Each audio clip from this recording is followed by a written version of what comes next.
எதிர்காலத்தை குறித்து யோசித்து கலங்குகிறீர்களா? நான் உங்கள் பேரில் நினைத்திருக்கும் நினைவுகளை அறிவேன் என்று கர்த்தர் சொல்லுகிறார். அவைகள் தீமைக்கல்ல, சமாதானத்துக்கான நினைவுகளே. எரேமியா 29:11. பல சமயங்களில் எதிர்காலத்தை குறித்து யோசித்து கலங்கி கொண்டிருக்கிறோம் அல்லவா? எத்தனையோ திட்டங்களை நம் எதிர்காலத்திற்காக நாம் யோசனையில் வைக்கலாம். நாம் எதையெல்லாம் வைக்கிறோமோ நம் யோசனையில் எல்லா திட்டங்களையும் தேவனது திட்டத்தோடு இணைத்து கொள்வோமாக. காரணம் என்ன தெரியுமா? தேவன் நமக்காக வைத்திருக்கிற திட்டம் எதிர்காலத்திற்கு அனைத்தும் சமாதானத்திற்கான திட்டங்கள், அனைத்தும் நம்முடைய நன்மைக்கேதுவான திட்டங்கள்.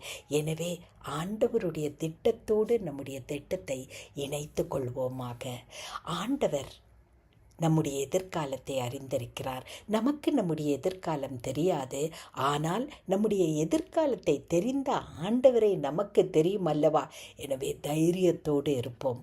அன்பின் பரமத்தகப்பனே, ஆண்டவரே, எங்களுடைய எதிர்காலத்தை நாங்கள் நினைக்கிற எண்ணங்களை உம்முடைய எண்ணங்களோடு இணைத்து கொள்ளுகிறோம். ஆண்டவரே, எங்களுக்கு சமாதானமான எதிர்காலத்தை நேர் கொடுப்பதற்காக உமக்கு நன்றி.